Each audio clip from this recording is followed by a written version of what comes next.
Hello students, कैसे हैं आप सब। तो अब मैं आपको कराने जा रही हूँ सीडीपी के चाइल्ड डेवलपमेंट पेडागोजी की नेक्स्ट क्लास, जिसमें मैं आपको करा रही हूँ प्रैक्टिस क्वेश्चंस। ये एचटेट, पीजीटी, टीजीटी, पीआरटी के लिए बहुत ज़्यादा इंपॉर्टेंट हैं। जितने भी प्रैक्टिस क्वेश्चंस हैं पहले मैं करा चुकी हूँ।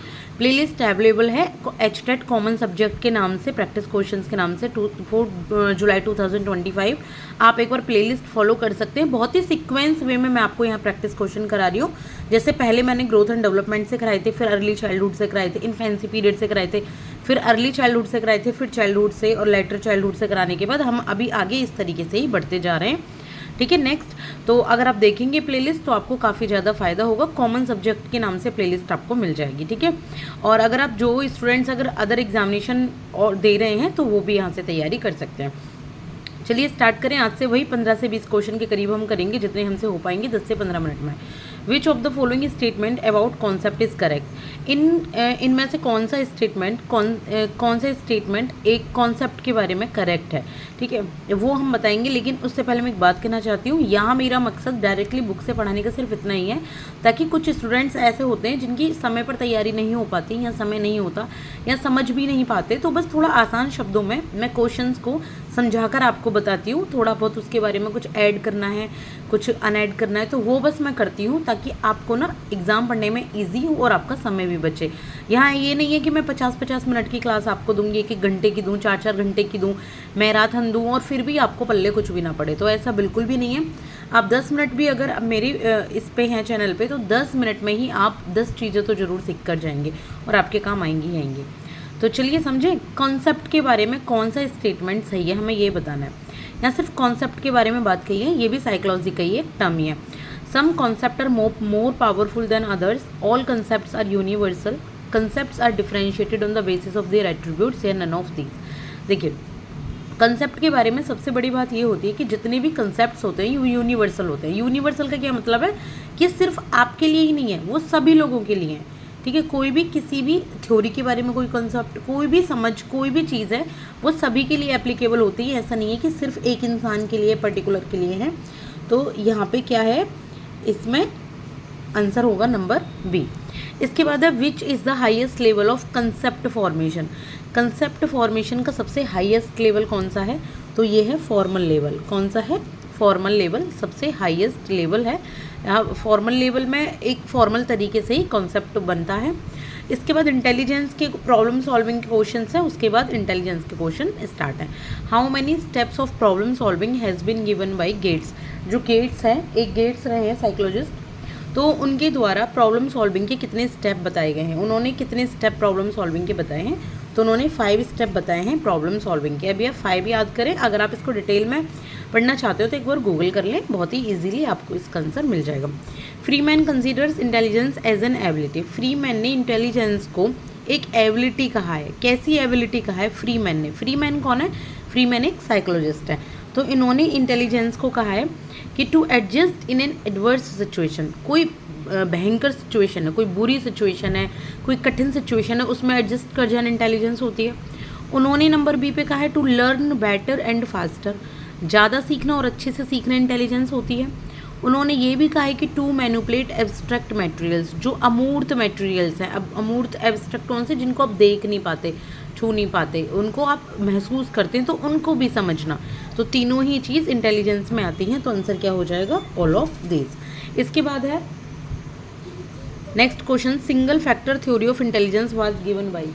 एक थ्योरी है single factor theory of intelligence, किसने इसको दी है। सिंगल फैक्टर, सिर्फ एक फैक्टर के बारे में बात की गई है, तो ये दी है एल्फ्रेड वाइने ने। किसने दी है, एल्फ्रेड वाइने। इंटेलिजेंस के लिए अगर नाम आप याद रखो, एल्फ्रेड वाइने, सबसे पहले इन्होंने इंटेलिजेंस के बारे में डिस्कशन किया था, तो यही है इंटेलिजेंस की थ्योरी देने वाले।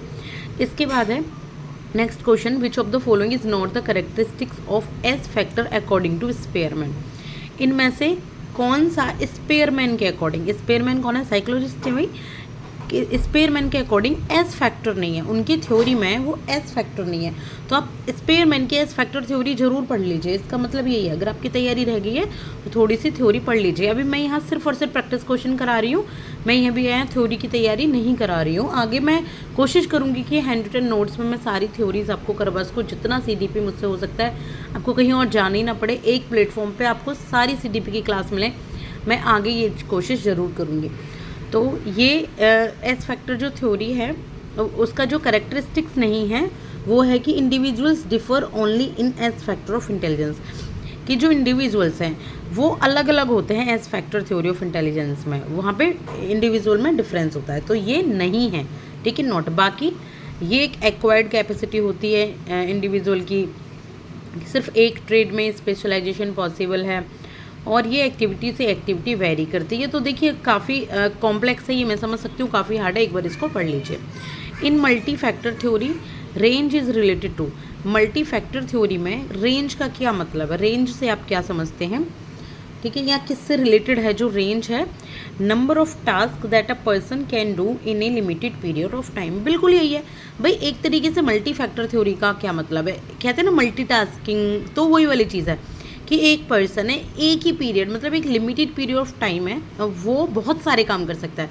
आपने कभी अपनी मदर को देखा हो बहुत सारे काम, अचानक से मटर छिलते छिलते कुछ और काम कर रही हूँ, बच्चों को पढ़ा रही हूँ, तो मल्टीटास्किंग, ये तो मैंने एक लेमैन की भाषा में बता दिया है, मीटिंग लेते लेते कुछ और वर्क करना, तो ये मल्टीटास्किंग के लिए मल्टी फैक्टर थ्योरी है, इसको ही कहते हैं। तो number A is the correct answer, ठीक है। इसके बाद चलेंगे हम नेक्स्ट क्वेश्चन पर, that is 78 SI model of intelligence was given by JP Guilford.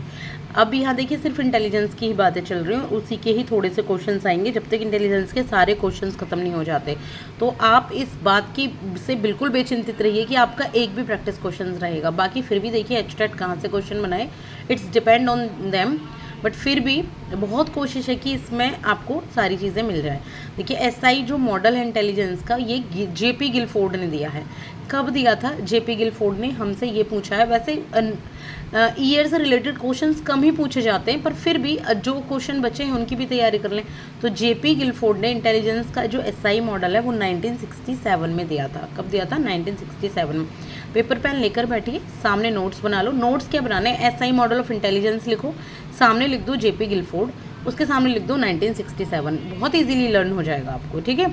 ऐसे ही आप वन लाइनर फॉर्म में तैयार करेंगे ना नोट्स, बहुत 1-2 पेज के नोट्स तैयार होंगे और सारी तैयारी हो जाएंगी। इसके बाद नेक्स्ट क्वेश्चन है, hierarchy theory of intelligence was given by, जो हायरार्की थ्योरी है इंटेलिजेंस की वो किसने दी है? देखिए जो हायरार्की थ्योरी है इंटेलिजेंस की वो वुड और वर्नोन ने दी है। किसने दी है? वुड और वर्नोन ने। तो number C is the correct answer. इसके बाद है, in the pre Binet period intelligence was considered as. अगर प्री बाइने पीरियड की बात करें, प्री बाइने पीरियड क्या होता है? देखिए प्री बाइने पीरियड है एल्फ्रेड बाइने से पहले वाला जो पीरियड था। मैंने बताया ना एल्फ्रेड बाइने ने इंटेलिजेंस की थ्योरी दी और उसके बारे में बहुत कुछ बताया। तो बाइने से पहले इंटेलिजेंस को क्या समझा जाता था?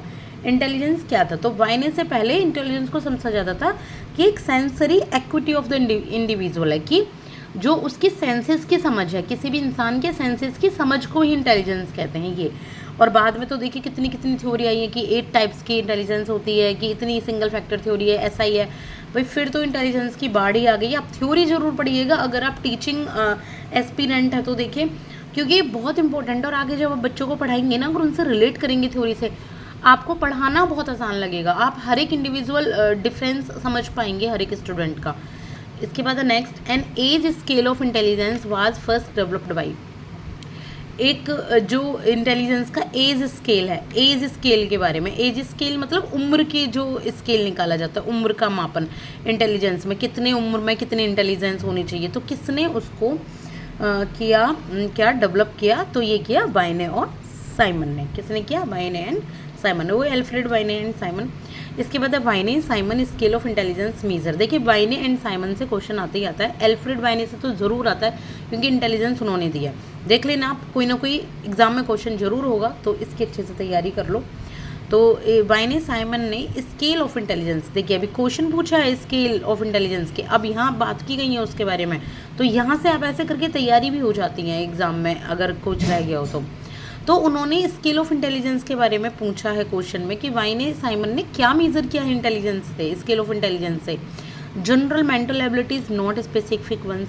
सबसे पहले तो यही है कि उन्होंने जनरल जो मेंटल एबिलिटीज़ होती हैं उनको स्केल किया, ना कि किसी में स्पेशल कोई एबिलिटीज़ है उनको स्केल किया। ऐसे तो फिर सबका इंटेलिजेंस कैसे देखेंगे? तो ये सही आंसर है। इसके बाद इसमें ही mental growth of the individual over a period of time, एक टाइम के बाद कितनी मेंटल ग्रोथ हो रही है, ये भी सही आंसर है। द एप्टीट्यूड और level of an examinee not their speed, यहाँ पर ये भी देखा है कि एप्टीट्यूड क्या है एक एग्जामिनी का, ठीक है, एग्जामिनी मतलब जो एग्ज़ाम दे रहा है, ना कि उसकी स्पीड क्या है, तो ये भी सही आंसर है। तो ये एज स्केल जो है इंटेलिजेंस का, all of this is the correct answer, ठीक है, नंबर डी करेक्ट आंसर है इसका।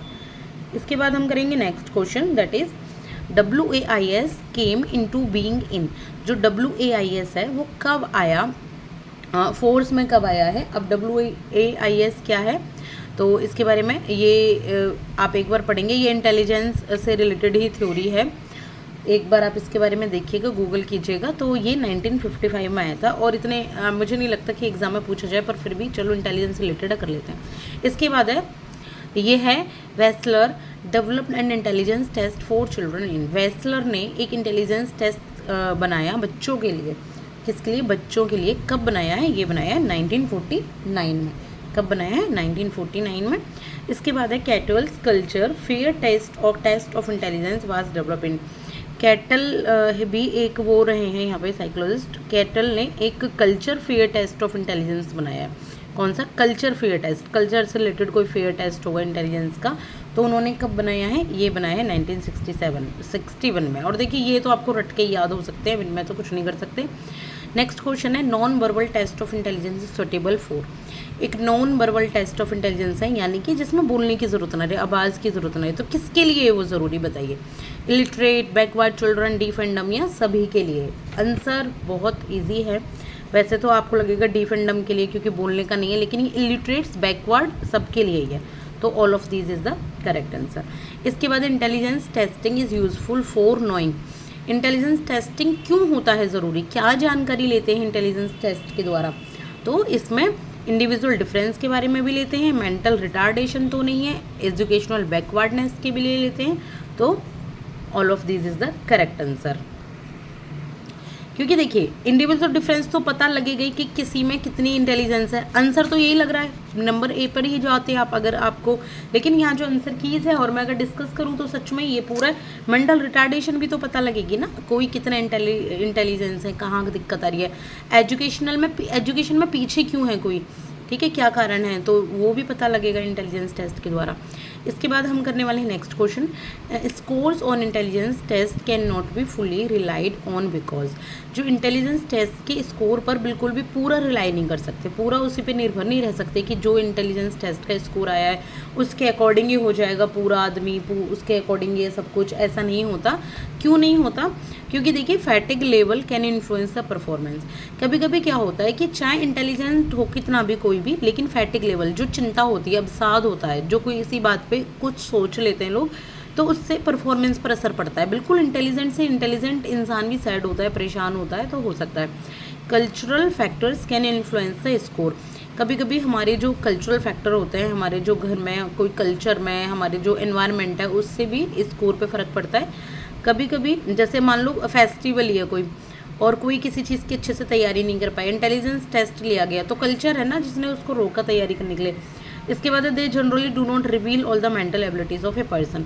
और ऐसा नहीं है कि किसी भी पर्सन की सारी ही मेंटल एबिलिटीज़ को वो रिवील कर दे इंटेलिजेंस टेस्ट, ठीक है, कुछ तो ओरिजिनल खुद अपने आप में भी होता है ना इंसान का, जरूरी तो नहीं है सारी चीज़ टेस्ट में ही आ जाए। और ये टेस्ट आगे पीछे देखिए इनकी आलोचनाएं भी होती हैं, इनसे अपडेट और भी सब कुछ आता रहता है, तो पूरा तो इन पर डिपेंड नहीं रह सकते। तो आंसर क्या है, आंसर ये तीनों ही हैं, यानी कि all of these is the correct answer, यहाँ पे नंबर डी। इसके बाद हम लास्ट सेकंड क्वेश्चन करने वाले हैं, who among the following psychologist is of the view that A learner can be motivated by satisfying his needs.